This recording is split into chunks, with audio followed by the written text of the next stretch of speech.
Lots of locations around the UK boast a grey lady, a white lady, or even a green lady. Such spectres are usually attached to sad tales of loss, and a lot of them are nameless. When I visited Barnborough Castle some years ago, one of the guides told me they even have a pink lady. As he understood it, the spectres change colour with the passing of time, making it easier to date their age. I don't know if that's true, but Newcastle upon Tyne would appear to have its share of spectral figures wandering the corridors of its buildings. There are tales of grey or white ladies in the neighbouring county of Northumberland, but the grey ladies in question would appear to inhabit buildings right here in the city centre. Indeed, the Assembly Rooms, the Theatre Royal and the Tyne Theatre all boast legends of grey lady ghosts. So let's go and meet them in this week's episode of Fabulous Folklore.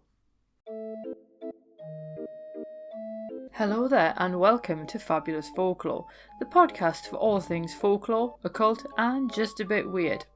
I'm your host, Icy Sedgwick, blogger, fantasy author and your guide into these rather mysterious realms. I've got some rare things to show you, so come on in, take a look around, but be careful not to touch anything. These things sometimes bite. Well, hello there and welcome back to Fabulous Folklore with me, your host, Icy Sedgwick. It is October and as I record this, it is absolutely bucketing down. So I will be quite impressed if my microphone does actually manage to pick up the rain in the background. So if it does, just consider this an impromptu ASMR episode, which would be cool. Now we are going to just crack on because it's October, so it's time for all things ghostly and supernatural and spectral and all those wonderful things. So last week we met the Grey Man of Ballister, which is quite an old story in Northumberland, but today we're actually going to go into the city centre because why not? And we're going to go and visit three quite grand venues that would appear to have grey lady ghosts.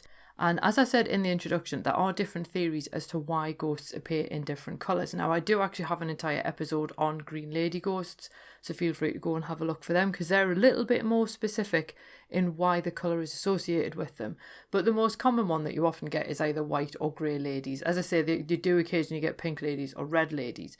And often the colour also seems to depend on what actually happened to the person for them to be a ghost in the first place.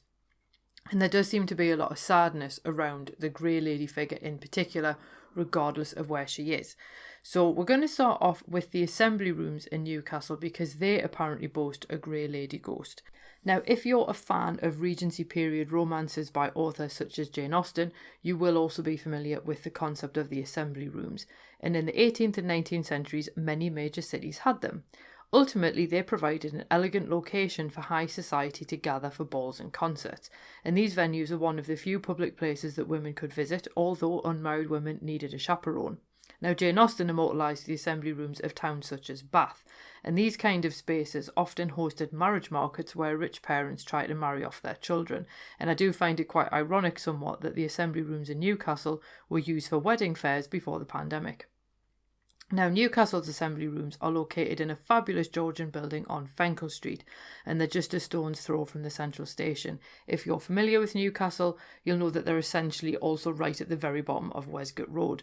Now, designed by William Newton, they opened in June 1776 on Midsummer's Night, surely a magical night if ever there was one. The inscription on its foundation stone, which was laid in 1774, reads, and I quote, "Rooms dedicated to the most elegant recreation," end quote. The nobility, gentry and other well-to-do citizens actually raised the funds necessary to build the Assembly Rooms. Now, in the past, the Assembly Rooms have hosted concerts by Strauss, Liszt, Rachmaninoff, and Charles Dickens' amateur theatre group even staged 3 playlets here. Royal visitors have included Edward VII, George VI and Elizabeth II. The army requisitioned the building during the First World War, but then it fell into disuse in 1967 and actually remained derelict until 1974. The Michaelides brothers saved it from demolition and restored the Grade 2 listed building to its former glory. But who is the Grey Lady then, if that's the Assembly Rooms? Well, Vanessa Histon relates the legend in her book Ghosts of Grangertown, and according to the story, on December the 31st, 1777, a rowdy group of wealthy men gathered to celebrate the new year. The drink flowed and the behaviour grew increasingly bawdy. No change there then. Eventually, one of the young men ordered his wife to dance naked for his friends. This being the 18th century, she did as he demanded. After all, at this point, a wife was a little more than her husband's property. Sadly, the shame and embarrassment for what he'd made her do was apparently just far too much for her to bear, and according to the legend, she trudged up the stairs to the musicians' gallery in the ballroom and threw herself down to the floor below.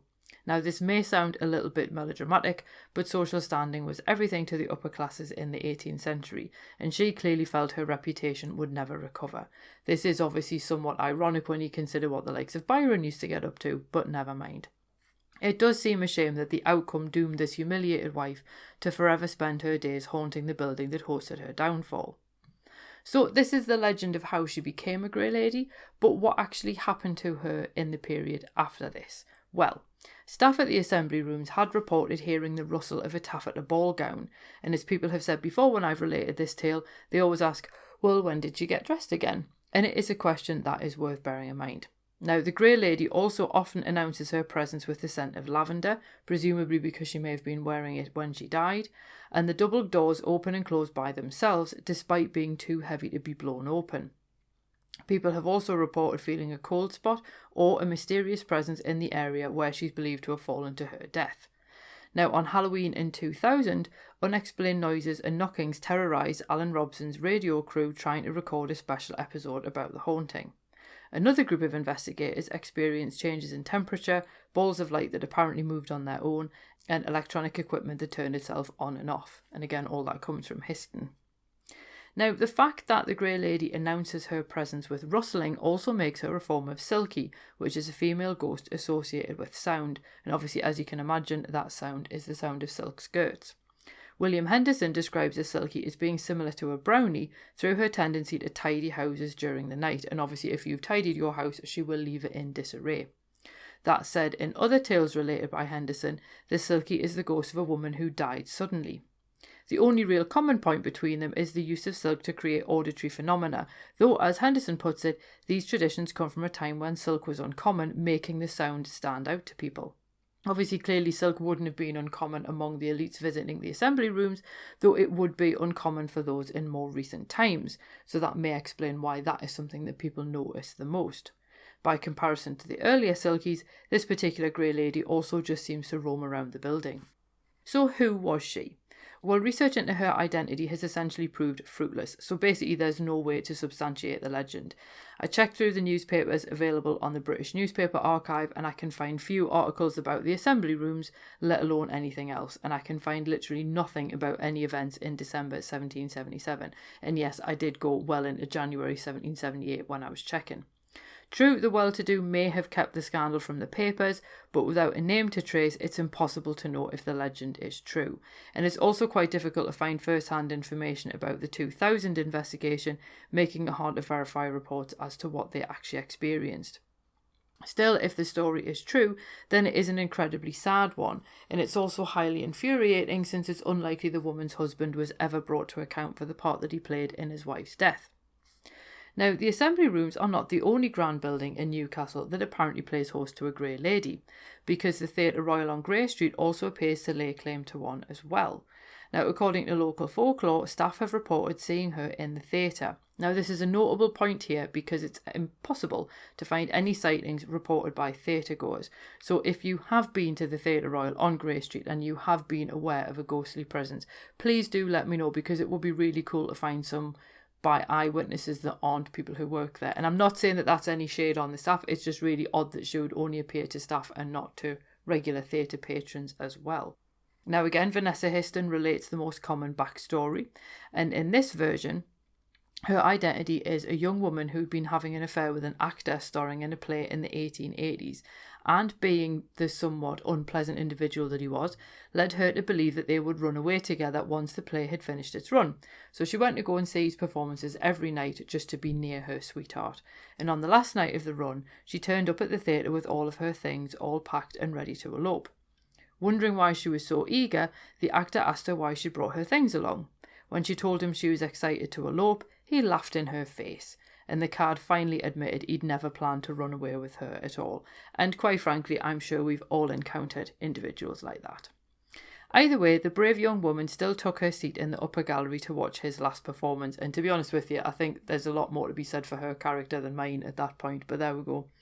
And in some versions of the story, she was so distraught by what had happened that she threw herself off the upper gallery to her death, while in other versions, she fell by accident.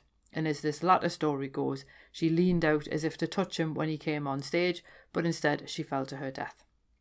Again, this is incredibly hard to substantiate.